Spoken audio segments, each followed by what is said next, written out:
All rise and shout. It's time for What's Trending.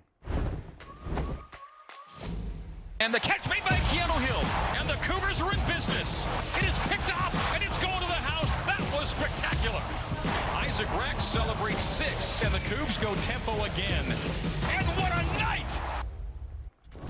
What a night, what a day. This is What's Trending, and we have a loaded topic today.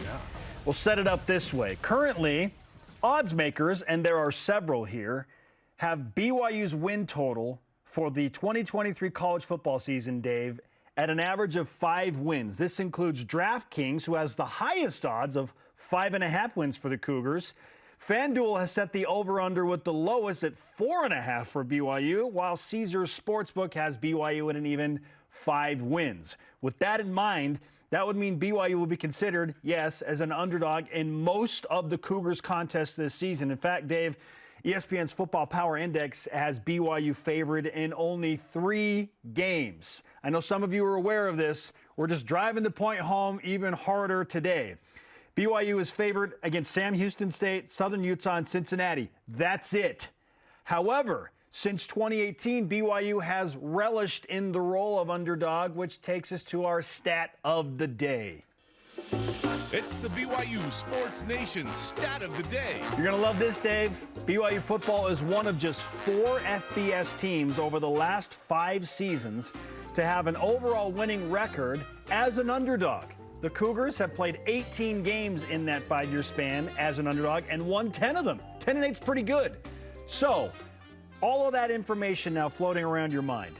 Do we view the 5 projected wins by these 3 notable sports books in 2023 as kind of an insult because BYU has been good as an underdog, or is this just an opportunity again to overachieve in the underdog role? You know, this is a deep question, and there's so many angles you can take. I've been in the back rooms of the sports books and had the experts show me how they come up with their lines, how they come up with their odds. They factor in everything. The thing they can't factor in is human will, right? And that's why you have upsets. They're so good at what they do. So when you look at these numbers and you say, okay, 5. They picked BYU to win 5 games. We were talking about 6 or a 7-5 season would be phenomenal, going to a bowl game. A 6-6 season would get you to the Cheez-It Bowl and a $6 million payout, which is the most BYU's ever gotten for a bowl game. Okay, well, that's just one more than the Vegas 5. 4.5, that seems to be a little low. So when you factor that in, they're not here where we are. They're not at practice where we are. They don't know the guys like we do. Yeah. Whether that means we have blue goggles on, sometimes we do. But we also know his capability, what this combination could do. That I think there's a gulf between reality and Vegas. And sometimes reality's in Vegas and the lack of reality's outside of Vegas, depending on how we. But I think it's a great opportunity to overachieve. The rest of the country doesn't know what we know. And BYU's been an independent, so most of the country hasn't even cared. Yeah. So when you factor in how good are they going to be in the Big 12 as a P5, I think immediately you go, not as good as the current P5 members in that conference, which puts them right down between what, 10 and 14? Sure, and 10th and 14th place, yeah. In that 4.5 to 5 win scenario. So they're not way off, but we're hoping for better.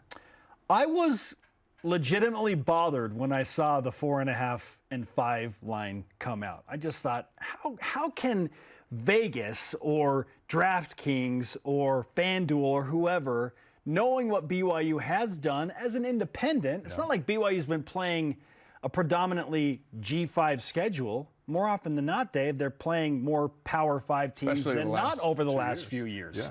And even the G5s that BYU has scheduled are, in often cases, Power 5 equivalents. Like, they play high-level group of 5 opponents. Boise State and Liberty last year were good teams.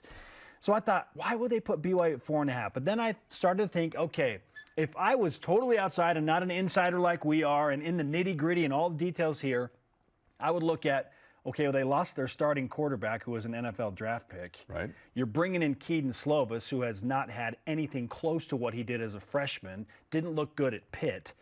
BYU needs a running back. You lost Puka. You lose Puka Nacua. You lost another starting left tackle to the NFL draft. And BYU's defense was not good. Right. Statistically speaking. So why, if I am looking at those factors, would I ever think, yeah, BYU's all of a sudden going to a Power 5 conference and they're going to win a bunch of games? What Vegas doesn't do is they said they don't go, Justin Enna is really going to inspire those linebackers. Because they brought him in as part of this new group. They're just looking at what BYU did last year with defense. You're right. And they weren't very good on defense. So why would they assume they're going, they made some changes, but we're going off the numbers we know. Yes. And maybe they looked at it and they said, well, they're not playing very many Pac-12 teams, so we're going to lower their expectation for wins because we don't have any on the schedule this year. Maybe that's something. If I were a betting man, and I am not, I would find DraftKings and FanDuel set it at 4.5 wins. I am buy all day on that right now. That feels like easy money, and I am not suggesting that you do that. But the principle is there. I feel like that's way too low because of what we know, Dave. Yeah. These odds makers are trying to handle 131 Division I FBS college football teams. BYU is just one of them. So, I mean, they're working through a lot of different material there, and that's difficult. You got to start somewhere. And especially if you're going into the Big 12 and they're going to give Texas so many wins and Oklahoma so many wins and Oklahoma State. The wins have to come from other teams in the Big 12. So they can't give all these wins to these teams in the Big 12 and then go, I think BYU is going to win 7 or 8. They aren't there because you've already projected Texas Tech to come to Provo and beat BYU, Oklahoma to come here and beat BYU. So, in a tough league, if these guys are going to be awesome, it's at the expense of these guys. So traditionally, BYU wins about 40 to 42% of their Power 5 games coming into this season. And that has been on an uptick over the past few years through 2021, especially when BYU had their 5-0 run through the Pac-12 and they were 6-1.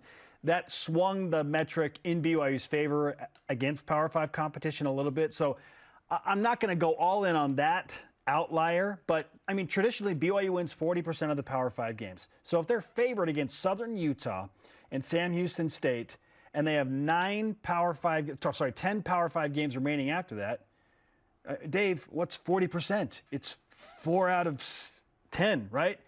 That's going to take BYU to 6 wins. BYU is going to figure out a way to win at least 6 games. I am going with the general averages.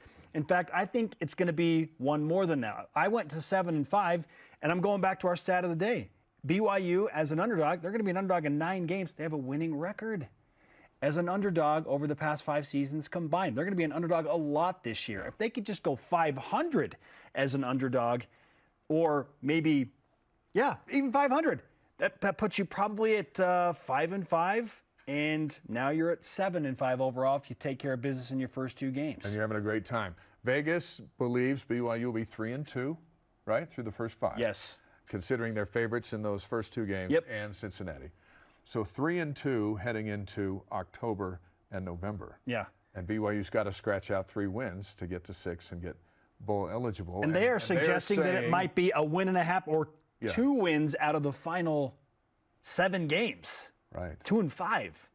And to their credit and research, BYU's never run the gauntlet in this kind of schedule. Right. So they're going, okay, 3-2 after Sam Houston and Cincinnati and Southern Utah, and then a loss they would believe to Kansas and Arkansas.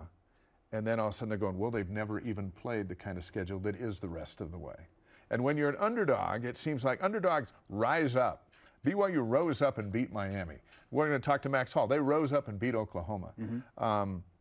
That's the magic of football. But when you're the underdog every week, where is the mental strain of, we can't rise, it can't be the Super Bowl every week. We got guys banged up and this and that. Maybe Vegas is looking at that going, hey, look, the run they're going to have to make as an underdog every week, maybe they can't do it more than 3 times. Sure. And you know what? We're going to see because there's no track record here. Even in that run over Pac-12 teams, there were breaks in between. It wasn't, we never played 10 straight P5s. we're all interested in seeing how that goes. 100%. Because that's going to be the trend moving forward, 10 P5s, especially if Utah stays on the schedule. Yes. So it'll be a learning experience for Vegas and for BYU to go, all right, what is this actually going to be like? Well, we brought up the football power index, and yes, BYU is only favored in 3 games. That's a computer metric. That has nothing to do with people picking BYU. That's just a straight formula, and the formula says BYU is favored in only 3 of the 9 games. But a lot of those are like toss-up games. So, I mean, it might be like 52% chance that Iowa State wins, or 54% chance that Kansas wins. I mean, they're really close. We right? like those close odds to go to BYU, especially if they're at home. You know, if it's a close 50-50 type game, the home team should win. In theory. Yes. I mean, you look at these numbers, and Kansas, 51.5% chance to win that game. What does that mean? That's a coin flip, That's essentially. Keanu Hill opening the end zone in the 4th quarter. Cincinnati is a coin flip for BYU at home. You look at Iowa State in November, 53.6% chance. They say the Cyclones come into LaVell Edwards Stadium and win that game. That's another coin flip game. Can BYU go on the road to Morgantown against a West Virginia team that is projected to be not great and figure out a way to win in the East Coast? Yeah. We haven't been great on the East Coast, but BYU hasn't had a team like this. This is a P5 team moving forward. Maybe could it be the best BYU's had in a long, long time? On paper, it looks pretty good. Yeah. But Aiden Robbins still has to run like a madman. Got to prove Cody things. Epps still has to get open in the slot. What is Keaton Slovis? And Slovis has to be good. But if they are, then I like their chances in that matchup. If they got to go down and score and win the game, I like the chances of Slovis finding Rex and Epps and Hill and Roberts and Lassiter and whoever else moving down the field. Because we know the line's huge. Yeah. The line should protect Slovis and give him a chance to do what he's got. So if it comes down to that small percentage, then go get 7 wins.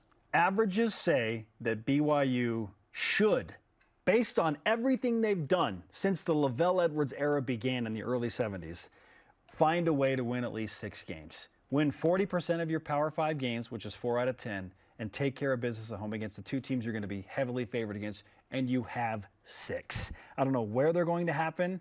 There will probably be a head scratcher or 2 in there, meaning that BYU wins a game that we're like, whoa, okay, you beat up on Oklahoma on senior night, whatever. And then Or you beat Texas again, like you always do. Could be a game against Iowa State right before Oklahoma where BYU lays an egg, and you're just like, what? That was not supposed to happen. There will be a few of those, but BYU should be able to manufacture 6 wins. We'll finish with this. Last year, BYU had their win total placed at, by these similar books, at 8.5 wins. Obviously, the Cougars won 7 in the regular season and did not hit the 8.5. They did deal with the number of injuries, and that's part of the deal as well. But since 2015, BYU is 4-2 at winning more than the games that they have been projected to win in an individual season. So, I mean, more often than not, Dave, they are overachieving as an underdog. I have no reason to believe that they won't overachieve. And while I was insulted initially, I was just bothered. I was like, that just seemed 4.5, really? Like, that's so low. It felt like a punch in the gut. But I understand it, and I'm fully prepared for BYU to just overachieve once again. And it's nothing personal. Those numbers just come out cold-blooded. They're trying to make money. And they want you to go, I think they're going to win more than that. They've done their job if they can get you one way or the other. But it's exciting because these are projections in a world that we've only dreamed about, right? In this P5 world of, I don't know, can we beat Oklahoma at home? When have we ever had that conversation? We haven't. Never. Yeah, we'll find out. We will find out.